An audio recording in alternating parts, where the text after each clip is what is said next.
Just some practical stuff in terms of the two becoming one.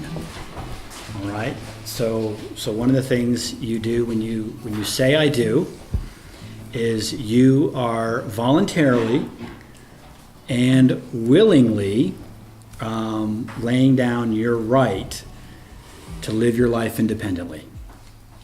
That's one of the things you do when you say "I do," and you can't just live for yourself. And even though you're not laying down your individual identity, but you are laying down basically the right to sort of live independently.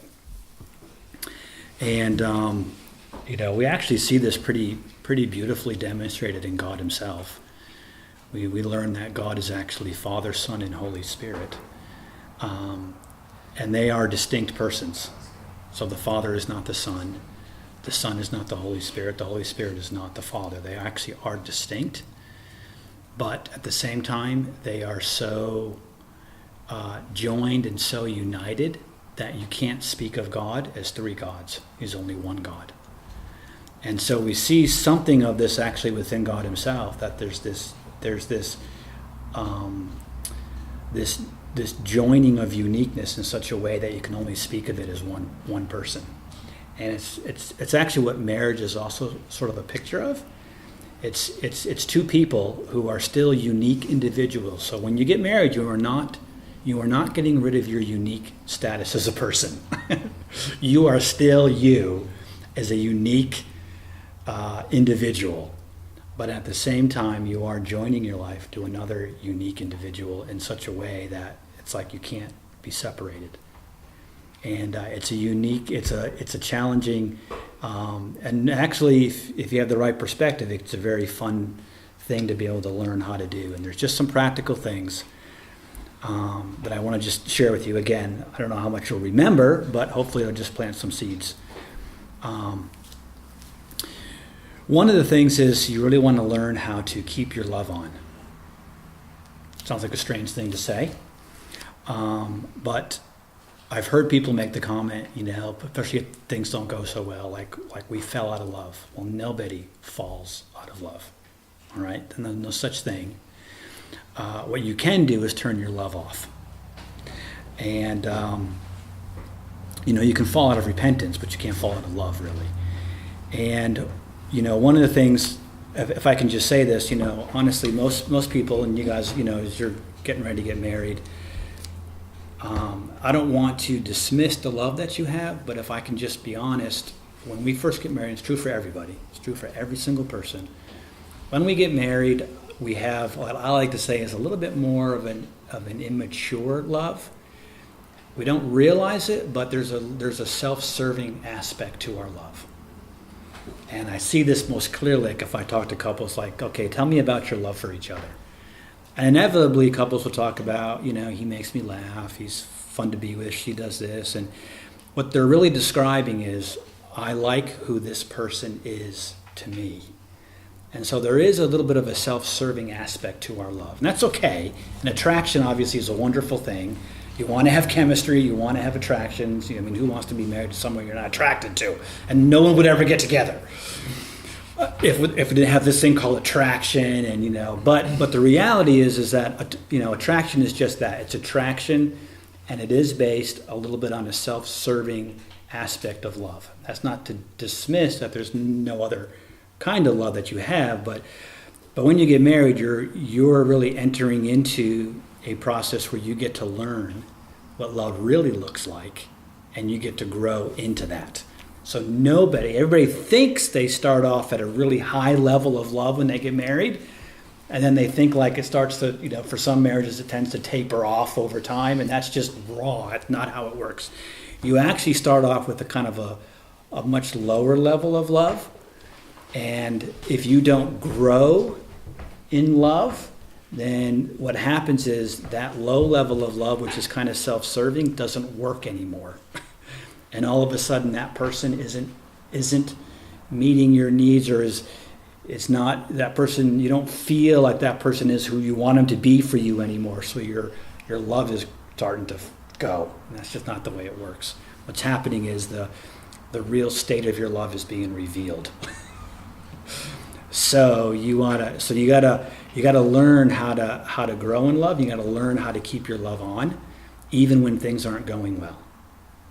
And even if there's conflict or whatever, you gotta learn how to keep that love always turned on. How do you do that? It's interesting. The Hebrew word for love, the root of that word actually means to give.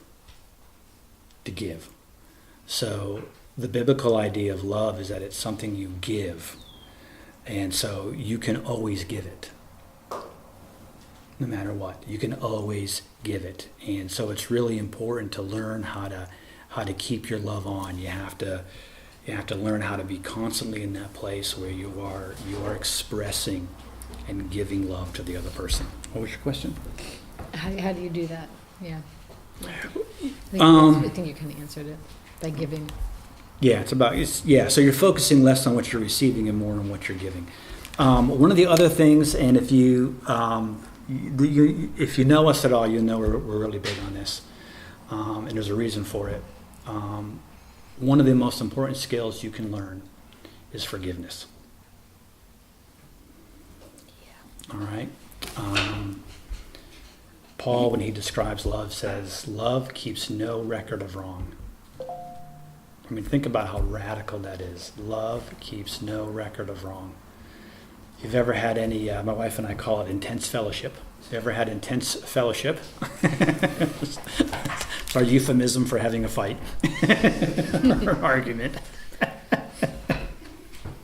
Have you ever noticed when those things come up, do you ever bring up past things that someone's done? I wouldn't have did this. You didn't do that.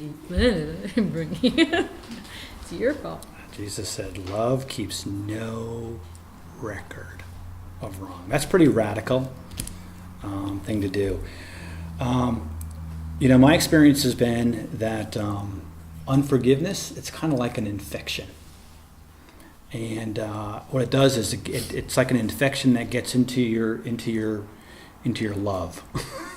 It infects your love and it just begins to kill it. So one of the most important things you can learn to do is forgiveness. All right? It is like impossible to really maintain a relationship without constant forgiveness. And that's just true not just about marriage, it's true about any relationship whatsoever. Any relationship where you can't be in a position where you're forgiving, well, eventually you'll have a hard time maintaining that relationship. All right? Any questions? To keep your love on.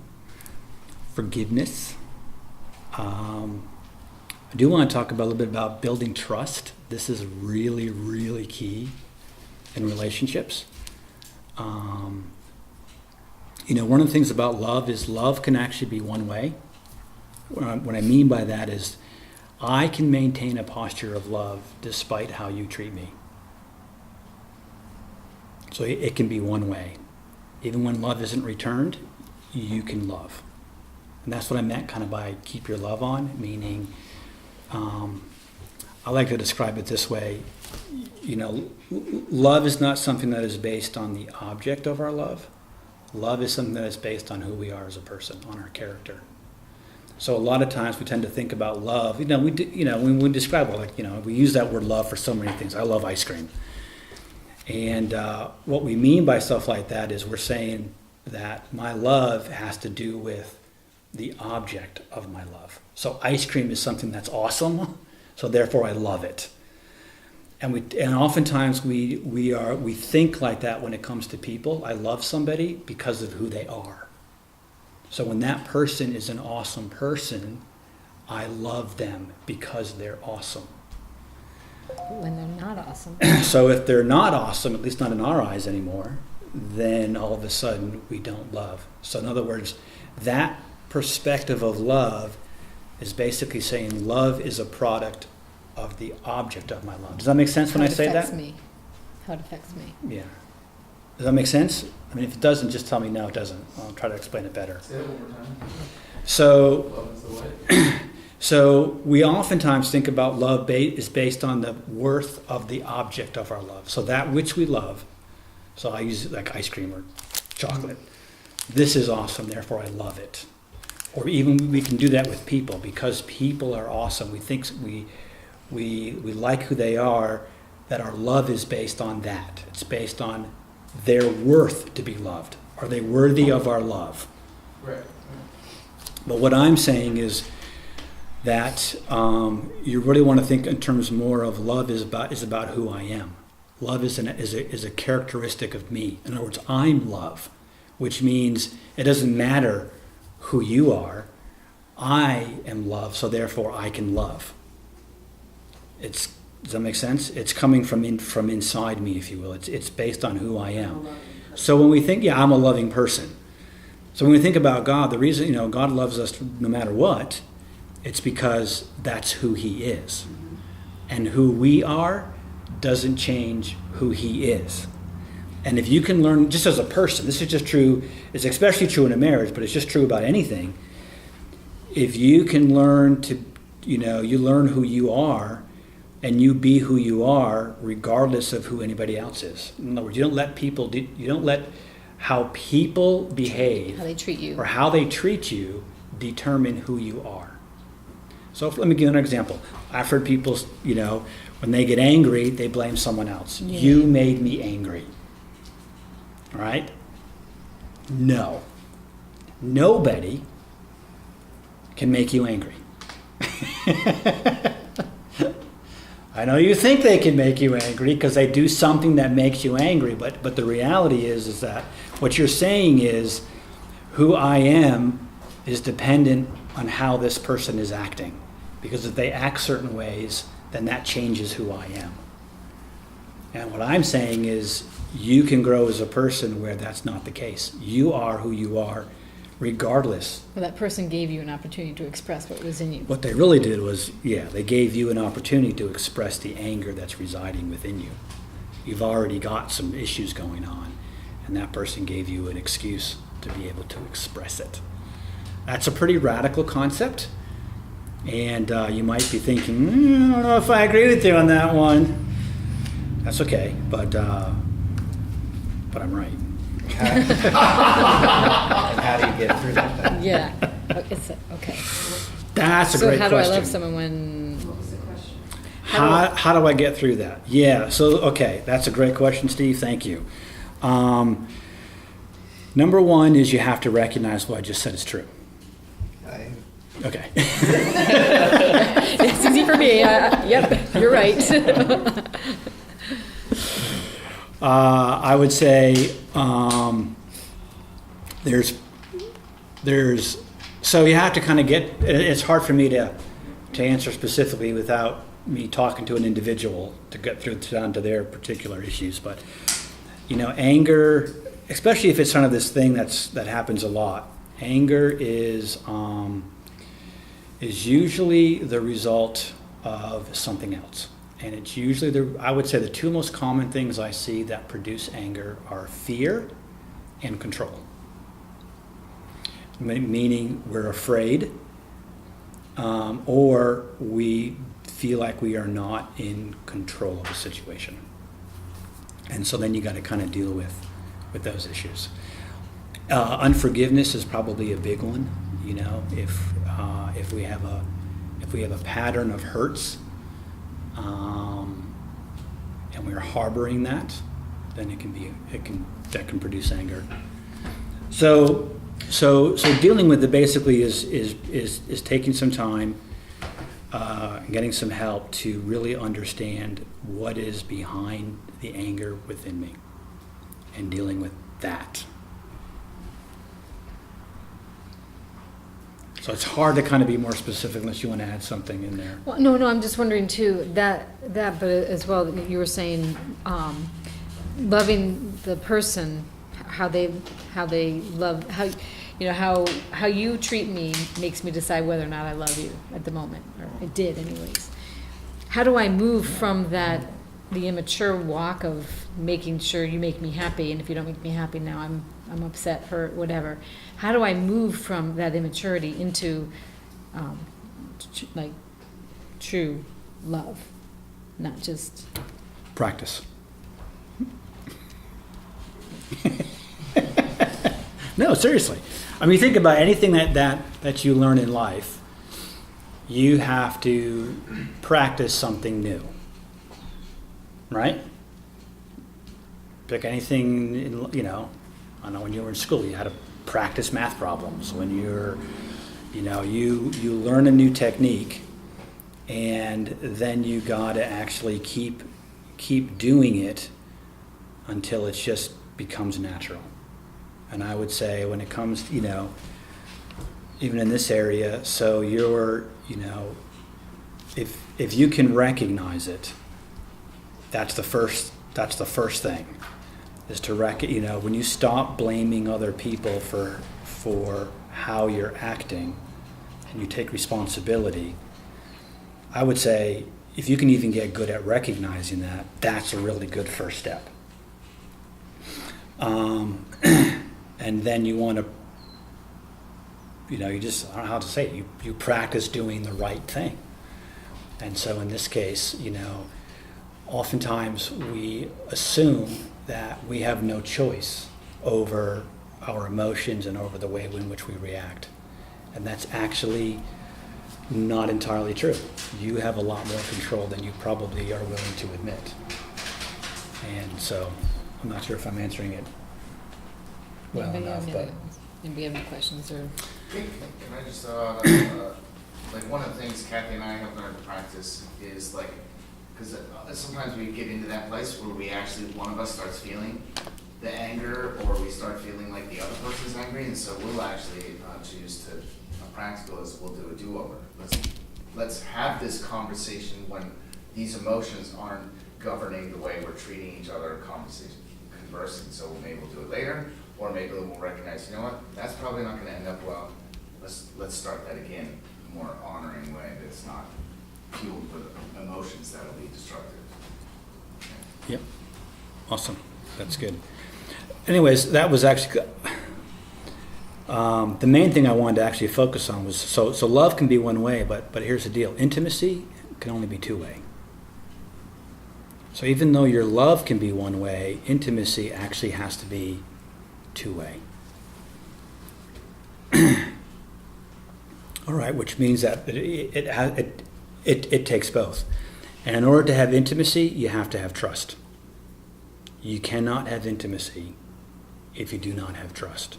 I like to picture it like a bridge. Trust is the bridge between you. And the stronger that bridge is, the more you can drive across it. So you can't drive a 10-ton truck across a 5-ton bridge, a bridge that can only support 5 tons. You can't drive 10 tons across it. And the same is true in terms of your intimacy, the ability for you to, in essence, enjoy each other's love. That will only happen to the degree that you actually build trust one to another. Without that trust, you can't drive the truck of intimacy, so to speak. So intimacy is when love is going both ways. So even though love can go one way, so I can love you regardless of how you treat me, I can only have intimacy with you to the degree that you allow me to love you and the degree to which I receive your love. That's what intimacy is. Intimacy is when two people are really enjoying their love for one another. And that's actually the goal. I was thinking you were talking about something else. What people want. People want. When you were saying intimacy, I wasn't sure. I didn't know you were Intimacy, talking about I'm using that term not so much just to talk about sex, although sex is an intimate act. And part of intimacy, I'm talking about intimacy meaning two people really enjoying their love for one another. That to me is kind of what intimacy is. It's, and it's what everybody wants. And the challenge is most people go about it the wrong way, so they never actually experience it. But you do want to experience intimacy. That is what is, when I talk about the glory of marriage, when I talk about the reward of marriage, what I'm talking about is intimacy. You got two people who really get to enjoy what it is for two people to devote themselves to each other and enjoy that love that takes place in there. There's this amazing thing when you can give your love that way to another person, and when you can receive that love from another person. It's amazing and beautiful. It's incredible, and that's what I mean by intimacy. And so in order for intimacy, so I'm kind of been building up to this, in order for intimacy to take place, you have to, first of all, start from a place of I'm whole and I'm not trying to get something from the other person. Because that's, when we try to get something from the other person, that leads to the process that breaks down intimacy. So if you're able to become whole as a person, you're able to be a person whose your very character is love. Now you're able to do that. You're able to actually experience what intimacy is really about. I don't know if I'm explaining that well or not. It's hard to describe it. It's something you have to experience more than you can hear it. And you've all experienced it at some level. Otherwise you probably wouldn't be at this table. So it's not like I'm describing something foreign.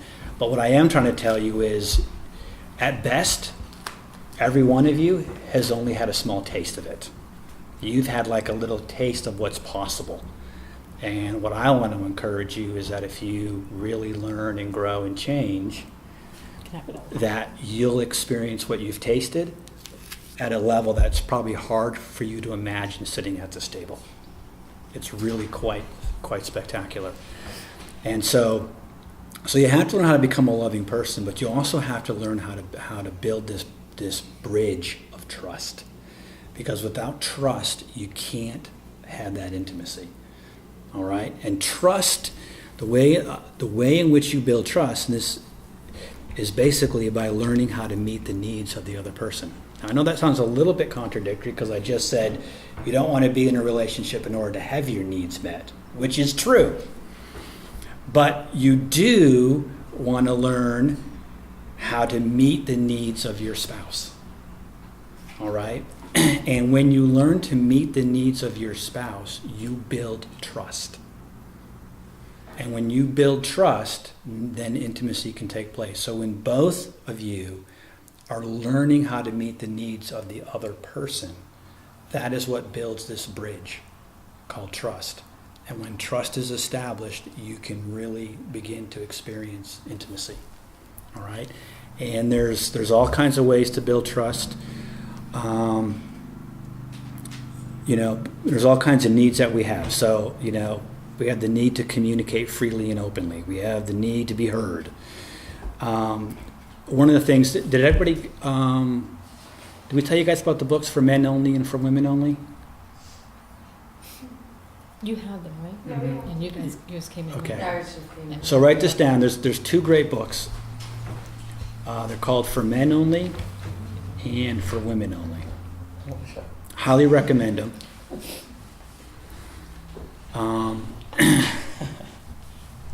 Mitch. What? Read it. I don't know where it is. We don't have it. That's what we don't know. They're really good. Just some really practical stuff. Without trying to stereotype, generally speaking, you can put, for men, you can put a lot of their needs under the category of respect. In other words, men like and need, if you will, to be respected. There's something about respect that really... Okay, you guys got to run? Okay. Bye.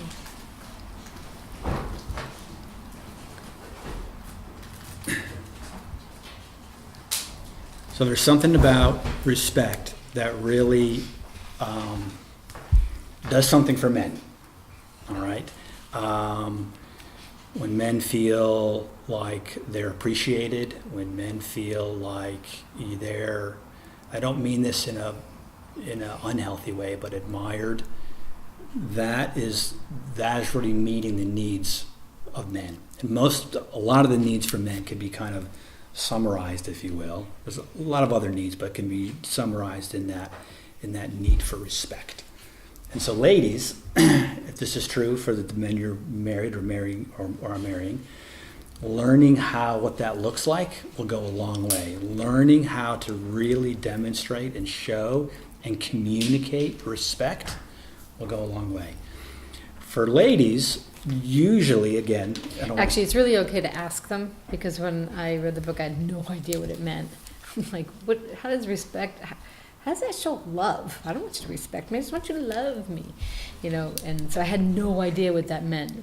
So I actually had to ask him, like, what does it look like? What would it look like for me to respect you, and what would it look like if I'm not respecting you?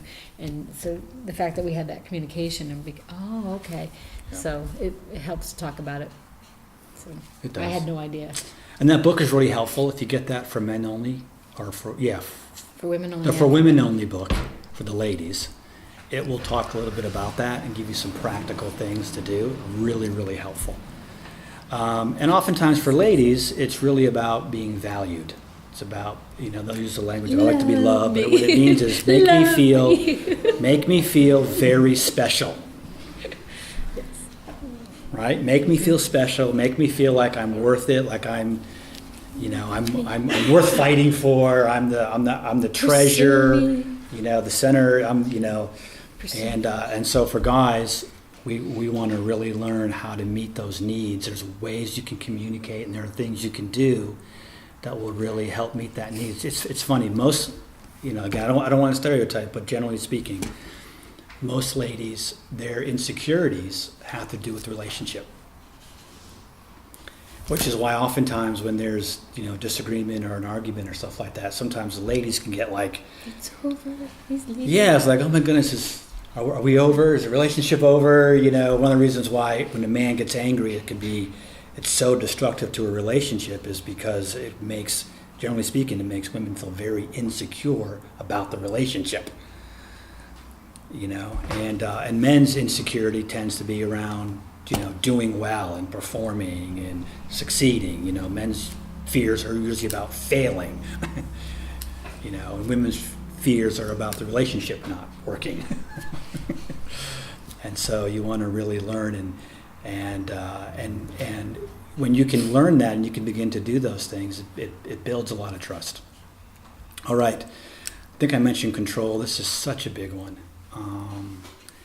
Such a hard one. Where we like to be in control, and control is such a relationship killer, if I can just say this. And so really learning how to navigate this. The Bible, and I can describe it, and for a lot of people it's just so foreign, it's hard to kind of grasp the concept, but the idea in the Bible is that every individual is sovereign. And what I mean by that is you have authority, if you will, and control over your life. And nobody should ever try to control another person. All right? And nobody likes it.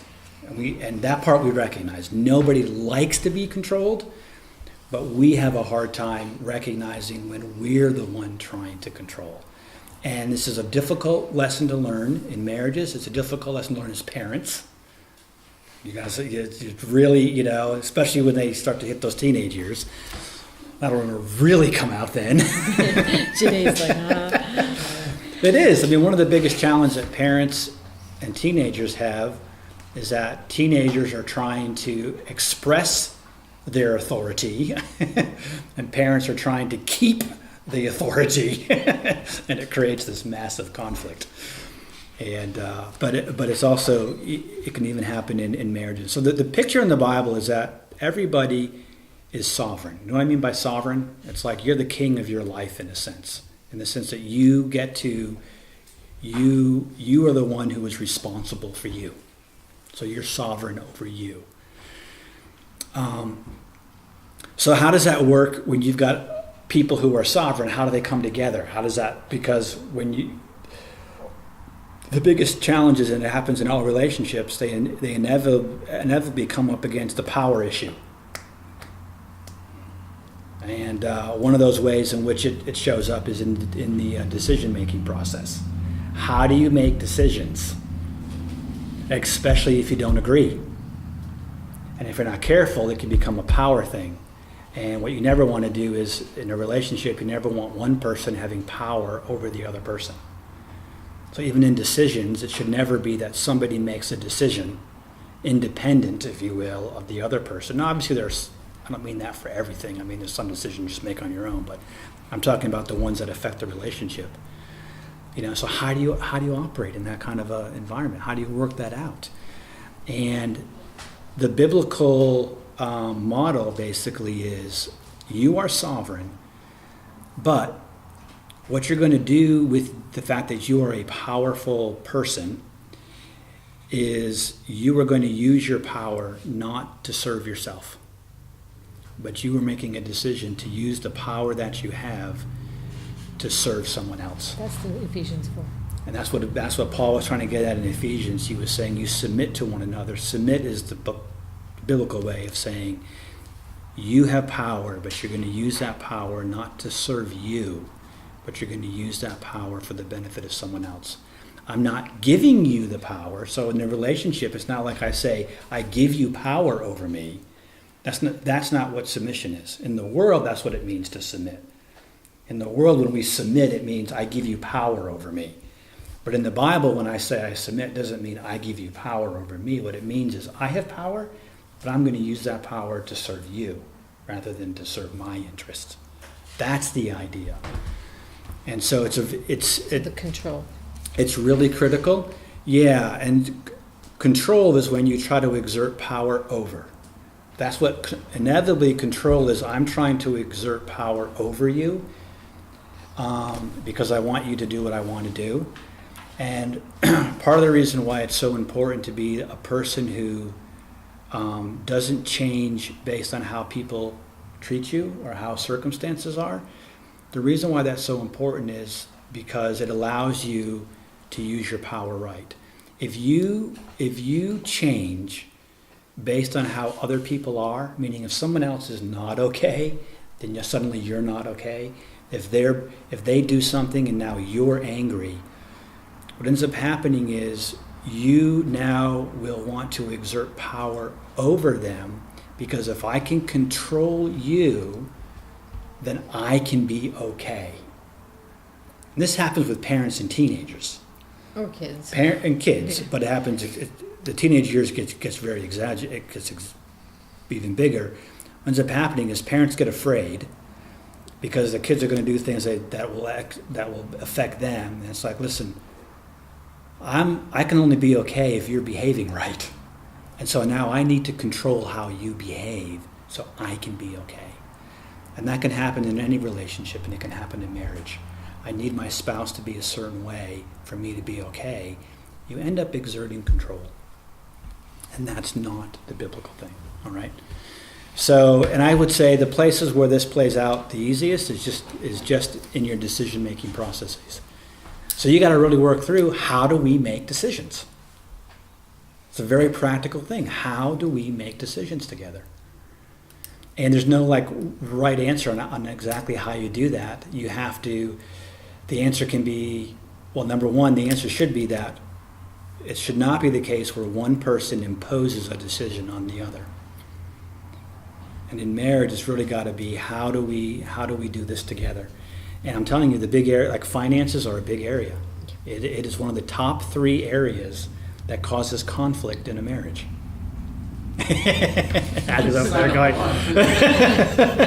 It might be number 1 for some, but it's almost always in the top 3 areas. I can tell you right now, every couple I've ever worked with, it's usually in there somewhere. And or it pops up at some point, and it's funny. I don't know why this is the case, but more often than not, it seems like with couples, there's always one. It amazes me. It just seems like most of the time couples are so different in their approaches to finances. And more often than not, you got one who's very disciplined, organized, and whatever. Then you got one who's very kind of laid back and whatever. And you got one who likes to save and one who likes to spend. You got one who likes to budget and one who thinks that budgeting is constraining. And and I don't know why, but I have rarely met a couple where there isn't that dynamic in there. So it's almost hilarious, which is, and it just telling you, it creates a lot of challenges. So it's a great place to practice, like, how do we make decisions, and when it comes to making choices, making decisions, there are all kinds of ways you can do it. But in the end, it has to be about being in agreement. So whenever there's decisions that have to be made that I would call that impact both of you. Obviously, there are some decisions you just make on your own. I mean, we don't decide, can I buy this cup of coffee to them this morning, whatever. That's just being ridiculous. But I'm talking about bigger decisions. And so there's a couple of ways you can go. Number one, you can compromise. And compromise is about finding a solution that works for both of you. That's wonderful when that can work. Sometimes you have to just, I call it yielding, which basically just says, okay, we disagree with this, but I'm going to yield to you and say we'll go with what you think rather than with what I think. In this case, I'm gonna yield, and that can be an appropriate response as well. But you just got to kind of work that out. I would say the one thing you don't want to see is the same person yielding all the time.